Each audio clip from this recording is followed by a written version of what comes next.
Welcome, everybody, to the Westminster Business Council Virtual Networking. This week, we have the amazing Paul Ward talk to us about NLP. Over to you, Paul.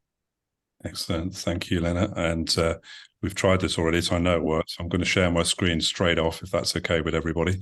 So a quick thumbs up that you can hear me and you can see my screen. Excellent. I can only see 3 people on the screen, so I had the right 3 people put their thumbs up then, which was a massive bonus. So I'm going to just quickly start by introducing myself. There's a few people on the call who've already met me, but for the benefit of those who don't know me that well or first time, so Paul Ward, and yes, my company is called Blacktop Coaching. That was a bit of a tongue-in-cheek reason for choosing that name, because I do tend to wear black. It's part of my musical heritage. I was a goth when I was younger, and punk and all that sort of stuff, and it's kind of stuck. The other reasons for Blacktop is musical, because it's related to my favorite band. They released an album in the early 80s that was called The Top, and I used to draw all the artwork on the desks at school, which I now have as tattoos. The final one, and probably the most relevant one to coaching, if you're familiar with those wonderful little spinning tops, little metallic spinning tops, I think a film called Inception. So I always visualize those spinning tops as a client, and my role is to get them spinning. And once they get spinning, those spinning tops, they wobble for a little while, and after a while, they maintain their balance and they stay true. So I'd see that as my coaching analogy, rather than just talking about my clothing attire, which is nice to have a backup for that one just in case. So what do I do? Well, as already has been alluded to, NLP has formed a big part of my coaching journey. I'm now a certified trainer of NLP. I train people practitioner and master practitioner level. I also train timeline therapy. I use NLP in all my coaching. I also use another tool called motivational maps, which we'll come on to a little bit more as I go through the 10 minutes or so that I have with you this afternoon. Motivational maps are a tool that dig down to what motivates us at a core level. And the reason I bring them in at the introduction is that I'm the only one of only 2 people certified globally that can train you in NLP and motivational maps. So we're told we need a USP, so I get mine out as quickly as I possibly can at the beginning of a presentation. But I work with clients who are finding themselves a little bit stuck. And when I find that people come to me feeling a bit stuck, and in fact, I'll put it kind of out to you guys really in the sense that just questioning you, have you ever felt stuck? Have you ever felt almost as if you're at a junction and you start thinking to yourself, you know what, there was a stage through my business journey or my life journey, relationship, whatever scenario you want to put on this, to actually think to yourself, you know, I should be further along than I am at. And we start then noticing that our mindset is getting affected by that. We might find ourselves in networking events. We were at the great launch last week, of the ESG network, and some great people in the room. And when you start putting yourself in those rooms, you start thinking, should I be further along than where I am now? Should I be? And you start comparing all the time, and it affects your mindset, it affects your confidence. And at the same time, the things that originally used to motivate you into setting up a business, taking that first step, well, that shifts and changes over time with maybe you start a family or you change career, whatever it might be. So we lose our track a little bit.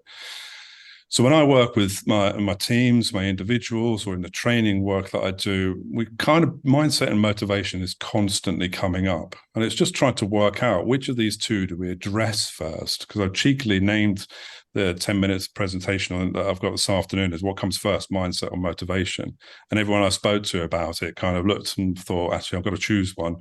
Then taught themselves out of it and said, no, I think it's the other one, because of course they just loop around constantly. So let's just explore where they come from just for a second.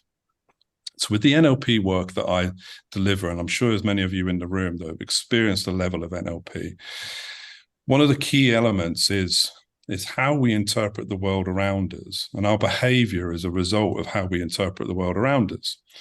So if you consider it right now, at any one time, I don't know who counted this, but there are millions of pieces of information. I've had one number at 2 million, another at 10 million. Constant flow of information coming through our phones, through our laptops, through wherever we are. You sit on a tube and you still have information coming to you all of the time. And as we move through life, just in nature, there's a load of stuff going on. Now, we can't We just cannot effectively operate in a world if we were to notice everything. So we filter that information down using what we refer to in NLP as our filters. So we've got 10 million bits of information, and we filter that down to around about 5 or 7 chunks of information. And the thing that really decides how we filter is our mindset. So you may have some information coming to you and you would delete certain bits of information that are no longer important to you and just let go of them. We sometimes will distort information. We've just been talking about rugby. Now, if you were a Saracens fan, I can't remember what the result was, but I went to Army Navy a couple of weeks at Twickenham, and the Army versus the Navy. If you're in the Army, you would absolutely have had a different experience than what the Navy fans did, because the Navy won. So you have a different mindset based on where your values have come from, where your upbringing and your memories, your decisions that you've made in the past.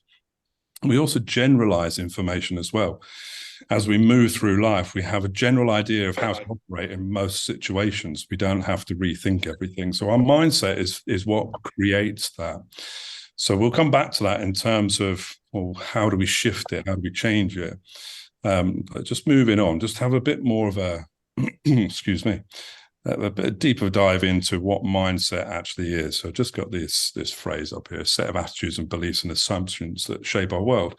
So it's what's going on in our mindset is how we then perceive the world. So I know there are some people that I've bumped into recently that find public speaking, for example, a bit of a challenge or a bit of a fear. So it could be that is a mindset that at some point has become a bit fixed. So we are telling ourselves, I'm no good at, or I am fearful of public speaking. So therefore, we have a certain mindset that is stuck, that is fixed, which then creates a level of limiting beliefs, just as the same in the other side of the scale, that if we have some great experiences, we then end up with empowering beliefs that we believe we can do certain things, and we have certain confidence and self-belief mixed with that. And as we go out in the world and do those things, we start to notice those areas in which we feel really positive. You know how it feels when you go out and do something and you get that great feeling, that sense inside that actually I want to do more of this. That's where the motivation kicks in. Now, many of us on this call and many of the people within the WBC are business owners. We all became business owners at some stage, probably for lots of different reasons, but certainly one of them could well have been to have more freedom and autonomy to do the things that you wanted to do. So we became motivated by that sense of freedom and choice. When that's not being met, we notice our motivation levels start to dip down a little bit. But the motivation itself is essentially the fuel that drives our mindset. And without it, we can have the most positive mindset in the world, but if we're not motivated to take action, we're unlikely to move forward. Likewise, we could be heavily motivated by lots of different things, but not having a mindset of which we can stay focused and on target and hit our vision. So if that's the case of what the two are, then which does come first? Well, we've already explored it. There's a cyclical relationship. I put that word on there to see if I could pronounce it, and it came out perfect that first time. Cyclical relationship between the two, because when one drives the other. And my favorite example of this is just going back to that public speaking. Because it's such a common fear in the UK, I believe it's the number one fear, and more people fear it than death, which is bizarre. But I was delivering a 2-day public speaking course, and there was a member of the group. There was about 6 people in the group. This person had come in, and she said to me at the first coffee break, she said, "I don't know why I'm here." She said, "My boss sent me. I didn't want to come, and I am absolutely petrified of public speaking." Now, in my mindset, I'm thinking, you're petrified of public speaking, you're on a public speaking course, you probably are in the right place. But I didn't say that to her. I just said, well, what's going on there? And she said, well, I have a fear of public speaking, so I was absolutely no way interested in coming onto the course. But her boss had the motivation to send her. Now, she started with that fixed mindset of, I cannot do public speaking. By the end of the second day, when she had delivered a 15-minute presentation with no notes, no preparation, stood up, guess what she wanted to do at the end of it? she was motivated to do another one and then another one, and we couldn't stop her. She just kept on going. So her mindset had shifted in that situation, and then of course her motivation followed straight behind it. So now she was leaving the course highly motivated to get out there to deliver as many presentations as possible. So exploring that a bit further, we want to now cultivate a growth mindset so that we can enhance all that motivation that's going on. So we recognize that motivation and mindset are intrinsically linked. So what do we do to make sure we're moving forward? Well, first of all, we attend webinars such as this. We attend training courses. You may certainly, and I thoroughly recommend joining a group of great mindset people is what we have in this group. But in all seriousness, turning up and mixing with the people that actually have a mindset in which you want to model. We need to see, hear, and feel what it is that we want to move towards in order to then be motivated to then do what we need to do to make it happen. So certainly look at training events, maybe take on a coach or to attend coaching seminars, whatever it might be, wherever your personal development is at the moment, re-examine it and just think, how can I develop a greater growth mindset? And as you do so, you will then start to discover exactly what ignites your rocket. For me, this is where I now bring back in the motivational maps. So if you can clearly articulate what it is that motivates you, that gets you energized, that gets you out of bed in the morning, as you write your visions, your goals, and set your direction, you can ensure that those things are present. Because if they are present in everything that you do, you get motivated to do more of it. And that's what drives your mindset and develops into that growth mindset. And if you explore that, and I invite you to do that right now, explore that to the point where, well, I'm curious to know, am I highly motivated by freedom and autonomy? Am I highly motivated by security and stability? And then ask yourself, just how is that going for me right now? So before I finish off, I just want to throw a question out, really, just as we come to the conclusion. So if we now know that the two are connected, we knew that always, of course we did, motivation and mindset. By developing a growth mindset and being aware of what motivates us, puts us in a position to positively influence the world around us.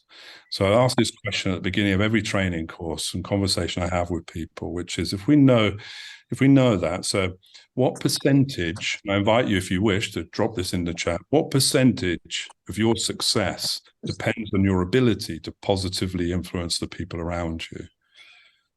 Yeah, so what percentage of your success depends on your ability to positively influence the people around you? Now, I'm sure there's some numbers coming into the chat, and if you are, I'm grateful for that. What I tend to get in the training room is anywhere between 50% and 100%. Okay, so there'll be a huge variation wherever I go. But we know it's a lot. So the following question is always, if we know that, when was the last time you invested any time, energy, or money in developing your ability to positively influence the world around you? And that's something I want to kind of leave you with, as I now just leave you with my final slide. And as a thank you for spending 10, 15 minutes listening to me and to the group, and invite anyone who wants to complete a motivational map, a 10-minute questionnaire, just to get in touch with me, drop me a message on LinkedIn or whatever, and I'll very happily send you a link to complete a motivational map. And maybe then we can have a one-to-one to have a chat about your results, because I'm sure you'll find it hugely interesting. So that's me, Lena, and thank you very much for listening. I'll stop sharing. There we go.